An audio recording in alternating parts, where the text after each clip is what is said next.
대선 전망해 보겠습니다. 김영주 전 열린우리당 의원, 이상일 전 새누리당 의원 두 분 모셨습니다. 안녕하십니까? 안녕하세요. 안녕하세요. 네, 방금 김도원 기자가 전한 내용부터 네. 좀 짚어보겠습니다. 자유한국당과 바른정당이 달인안을 놓고 설전을 벌였다고 하는데요. 우선 가능성에 대해서부터 좀 여쭙겠습니다. 어떻게 보십니까? 실제로는 뭐 장기적으로 보면 어떤 그 유권자들의 네. 그 압박에 의해서 후보가 단일화될 가능성은 있습니다. 그러나 현재처럼 홍준표 지사가 얘기한 것처럼 무작정 바른정당이 이 자유한국당으로 들어와야 된다. 이런 부분은 아무래도 그 독자적인 대선 후보를 만들어 놓은 바른정당 입장에서도 불가능한 일일 거라고 보고 이런 것들이 설전이 오갔을 때는 끝까지 갈 수 있는 이제 그런 가능성도 있다고 봅니다. 다만 현실적으로 대선이라고 하는 게 막대한 말하자면 선거 자금이 필요한 거고 실제로 15%가 안 되고 10%가 안 될 경우는 거의 보전을 받을 수 없는 현실적인 문제가 있기 때문에 상당히 고민을 하고 있지 않을까 그렇게 생각이 듭니다. 예, 지금 뭐 저희 말씀하시죠. 자유한국당하고 바른정당이 후보를 다시 하나로 단일화하는 이 과정은 쉽지는 않을 것 같아요. 일단은 두 후보 간의 생각의 차이가 크고 후보 간에 지금 감정의 골이 깊어지고 있습니다. 굉장히 인신공격적인 이게 공방이 오가고 있는 상황이고요.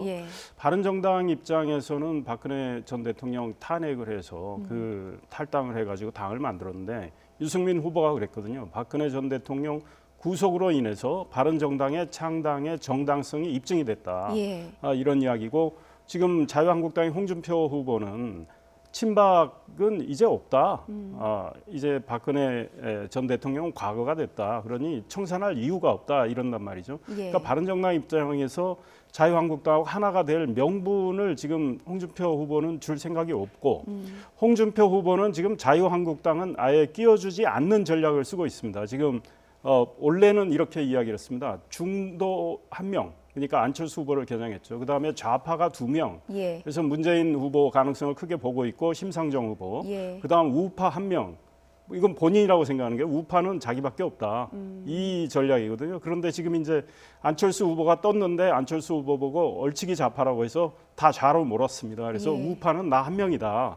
이런 지금 전략을 구사하고 있기 때문에 유승민 후보는 아예 빼는 전략을 구사하고 무시 전략을 하고 있어서 그러니까 조건 없이 들어와라고 이런 이야기를 하는데 유승민 후보가 들어갈 리 만무하죠. 그래서 두 당의 연대보다는 오히려 국민의당 안철수 후보 쪽하고 바른정당의 유승민 후보 이쪽의 단일화 가능성이 큽니다. 물론 국민의당에서 안철수 후보가 곧 후보로 선출된다는 가정하에 그리고 바른정당 내부에서도 국민의당과 연대를 하자는 목소리가 훨씬 강합니다. 현재.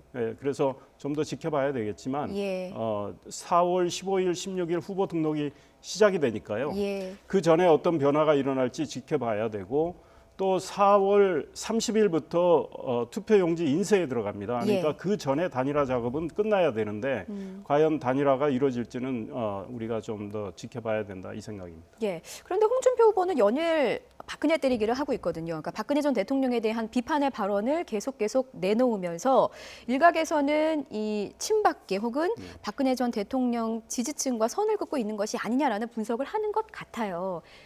홍준표 후보가 본인이 우파고 나머지는 넓은 의미의 좌파라고 단정을 지었다면 이 선긋기는 어떤 의미라고 봐야 되겠습니까?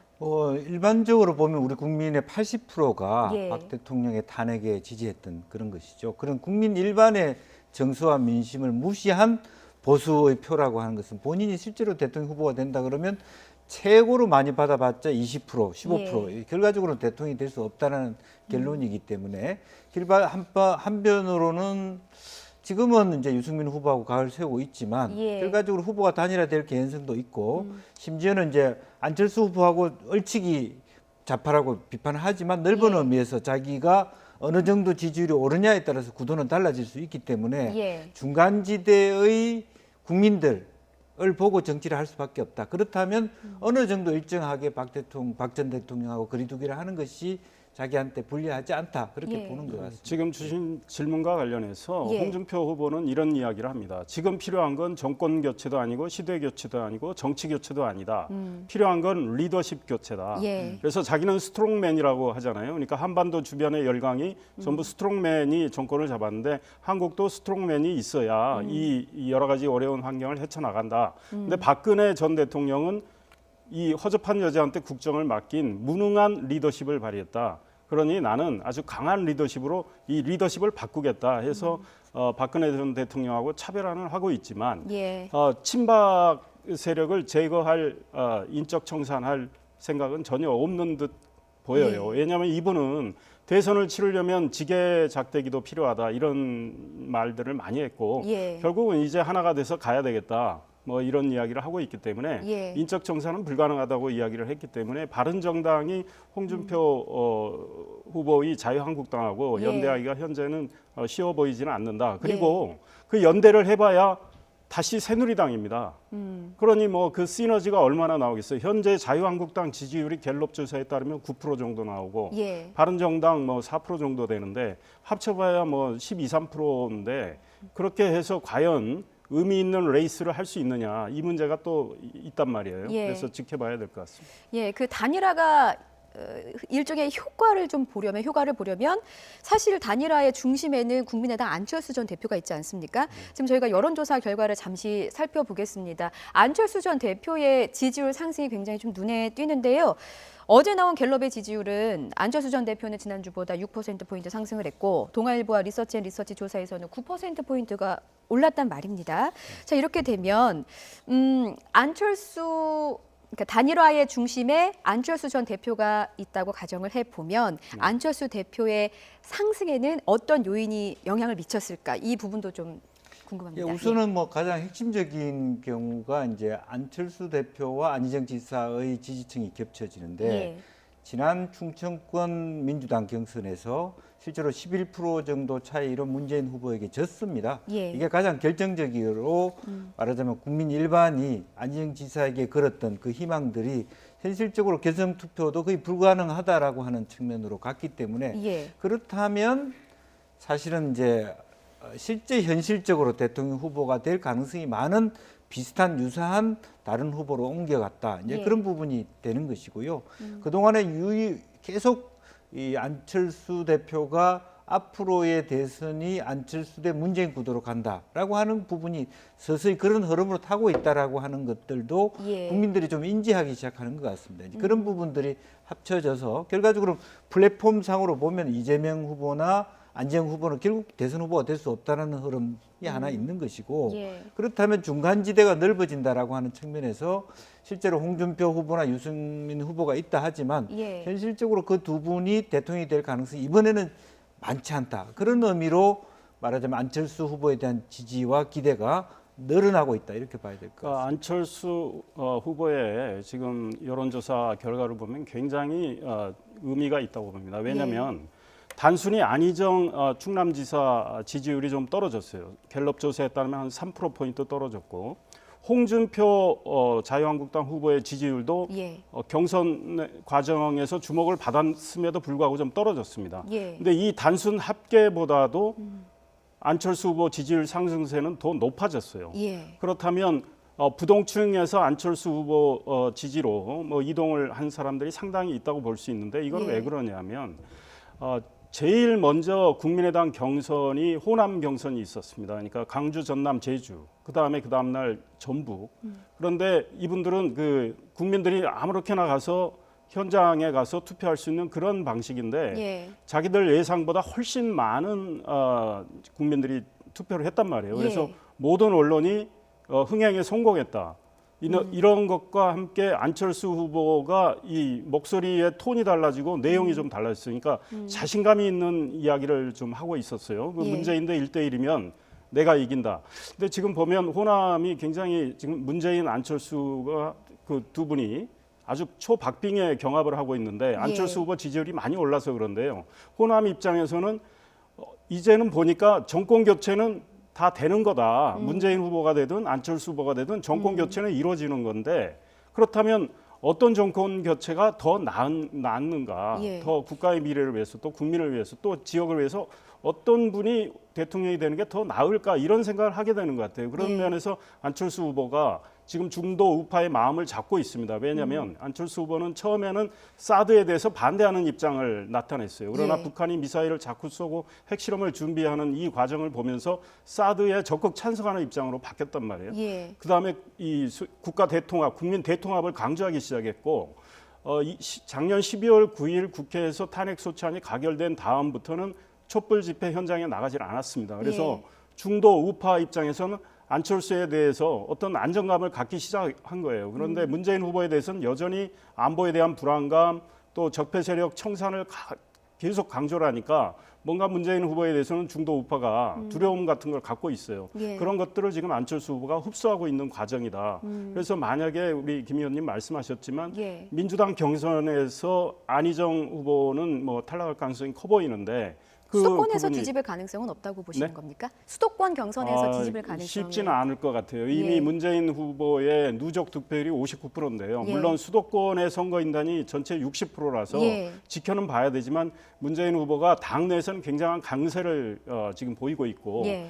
일반 여론조사보다도 훨씬 강세예요. 예. 그러니까 안희정 지사는 일반 여론조사에서는 문재인 후보하고 상당히 쫓아가는 이런 예. 걸 보였는데 민주당 선거인단 지지에서는 많이 떨어져 있기 때문에 예. 그거를 지금 역전하기는 쉽지 않을 것 같고 예. 안희정 지사가 탈락할 경우에 그 표가 안철수 후보한테 더 많이 간다는 여론조사 결과들이 많이 나와 있어서 예.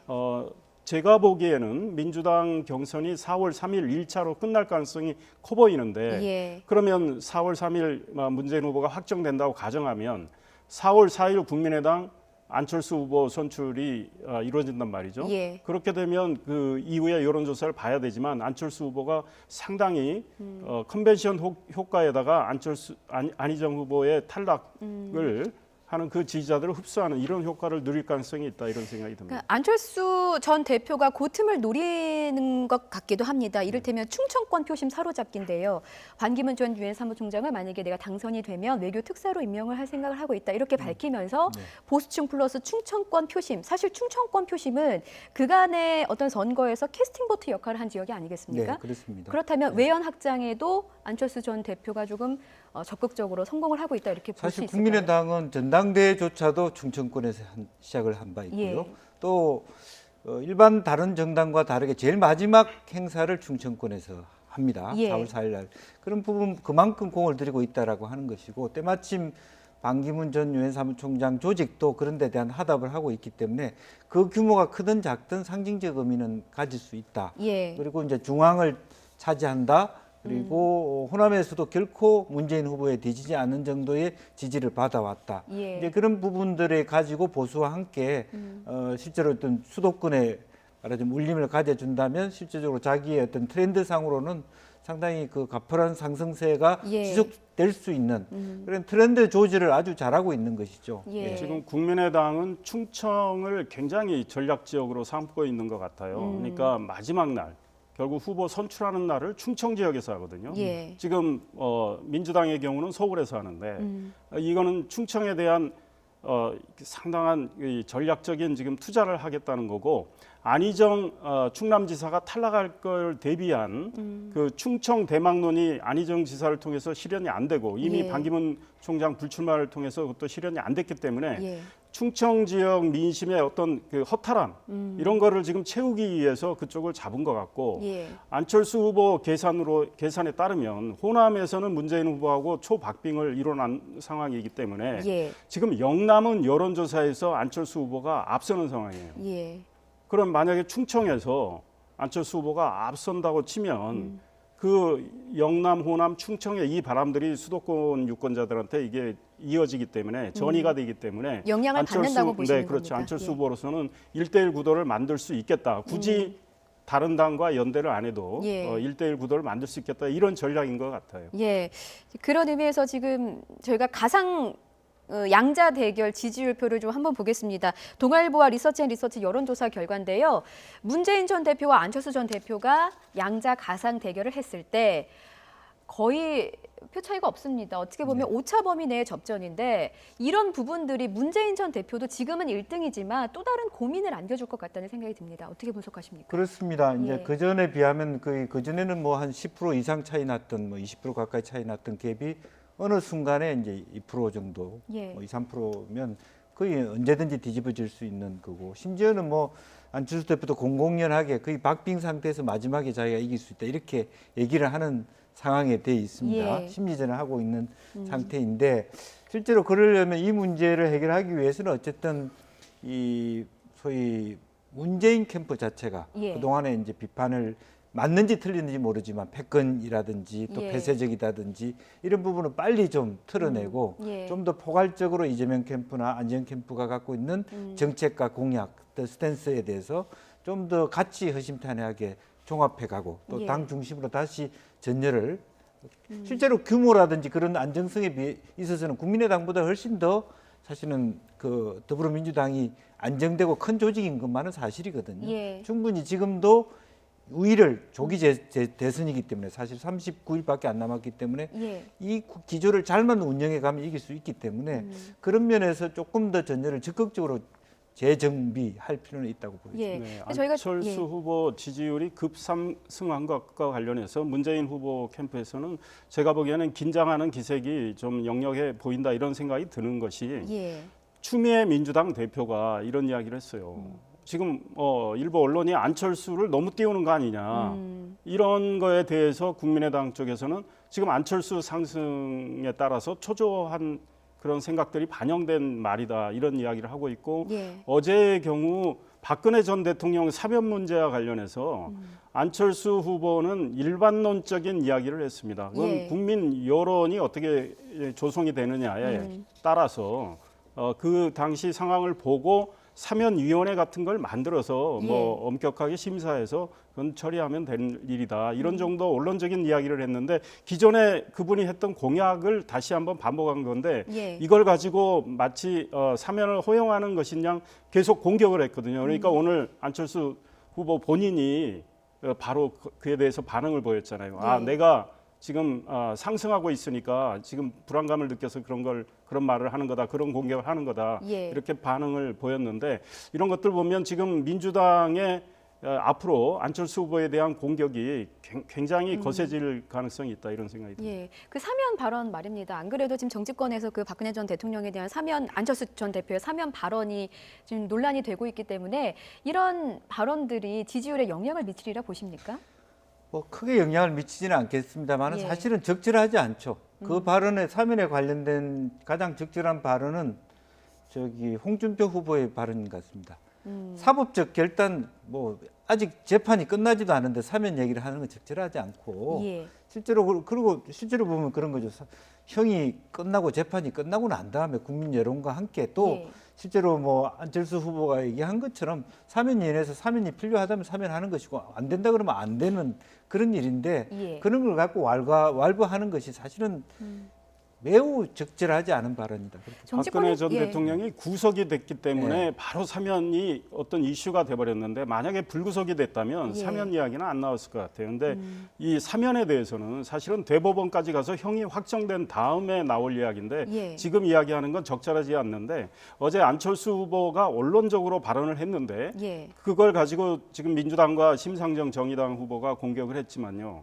오히려 그런 공격들이 그 안철수 후보의 발언을 좀 부각을 시켜가지고 예. 중도 우파한테는 또 박근혜 전 대통령 지지층한테는 안철수 후보에 대한 어떤 안심 이런 거를 심어줄 가능성도 있겠다 이런 생각이 듭니다. 오히려 중도 우파의 표심을 가져올 수 있다 이렇게 네, 분석을 그럴 하시는 가능성도 겁니까? 있는 거죠. 예. 네. 근데 저희가 앞서 양자 가상 대결을 봤는데 사실 이 양자 가상 대결에는 대전제가 필요하지 않습니까? 더불어민주당의 대선 후보와 나머지 정당들의 대선 후보들의 연대가 네. 이루어져야 하는데 이것의 가능성에 대해서는 어떻게 보십니까? 저는 그렇게 쉽지는 않다고 봅니다. 예. 그러니까 안철수 후보도 무슨 연대를 통해서 1대1을 하겠다는 것 같지는 않아요. 예. 그런데 지금 우리가 예상할 수 있는 건 오자 대결입니다. 예. 그러니까 민주당 후보, 뭐 문재인 후보가 뭐 된다고 보고요. 예. 그다음에 국민의당 안철수 후보, 자유한국당 홍준표 후보, 예. 바른정당의 유승민 후보,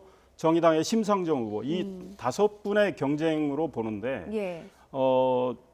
유승민 후보와 안철수 후보는 뭐 연대 가능성이 좀 있어 보이고요. 그러나 사실상 홍준표 후보가 말하는 사자 대결로 가도 예. 안철수 후보는 나는 1대1 만들 수 있다고 지금 주장을 하고 있어요. 예. 그런데 지금 동아일보 여론조사나 이런 걸 보면 그 오자 대결 구도에서도 문재인 후보 대 안철수 후보가 얼마 전 한 보름 전 조사에서는 19%포인트 차이가 났어요. 굉장한 예. 차이였는데 이것이 최근 조사에서 11%포인트로 줄어들었단 말이에요. 그러니까 예. 오자 대결에서도 격차가 줄어들고 있기 때문에 지금 안철수 후보 상승세가 감지가 되고 있고 예. 안철수 후보가 그런 데서 자신감을 얻어가지고 결론적으로는 연대를 안 해도 1대1을 만들 수 있겠다 이런 주장을 하고 있는데 예. 뭐 좀 지켜봐야 될 것 같아요. 예, 지금 뭐 대선 후보들의 지지율 구도상 단일화 얘기가 끊임없이 나올 수밖에 없는데 그렇다면 단일화의 물꼬는 과연 누가 틀 것인가? 어떻게 예상하십니까? 실제로 이제 단일화의 물꼬를 트고 단일화되는 과정은 쉽지는 않습니다. 예. 다만 지금 현재 얘기가 오늘 전혀 안 되고 있는 김종인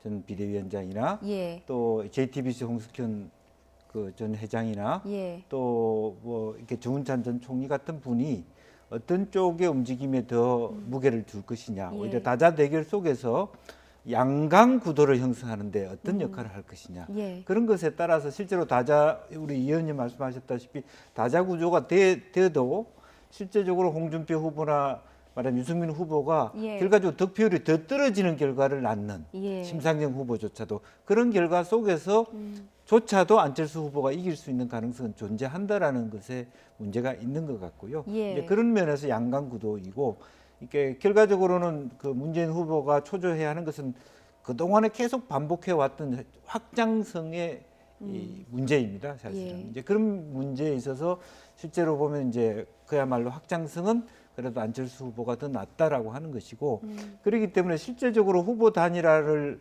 할 수도 없고 가능하지 않음에도 불구하고 예. 실제적으로 어떤 중간지대에 있는 어떤 그 움직임들은 결과적으로는 JTBC 홍석현 회장을 제외하고 거의 반문연대에 가까운 흐름이거든요. 이제 예. 크게 보면 그런 흐름조차도 안철수 후보가 앞으로 더 유효한 예. 도움이 되는 그런 흐름 될 가능성이 있다는 것이죠. 그 결국은 좀 지켜봐야 되겠지만요. 예. 홍준표 후보가 이런 이야기를 했습니다. 단일화를 할 때 뭐 과거 노무현, 정몽준 두 분처럼 뭐 예. 여론조사로 이런 거는 쉽지 않다.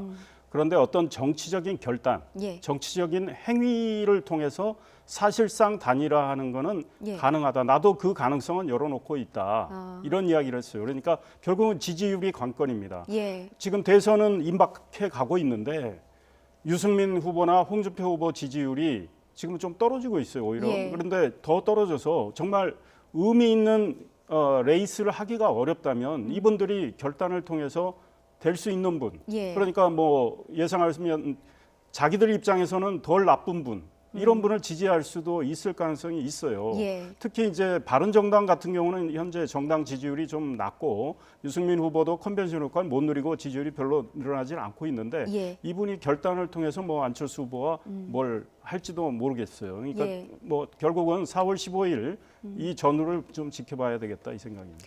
예, 알겠습니다. 뭐 이제 대선이 코앞입니다. 오늘 4월의 첫날이기 때문에 대선 전망 한번 해봤습니다. 지금까지 김영주 전 열린우리당 의원과 이상일 전 새누리당 의원이었습니다. 두 분 말씀 고맙습니다.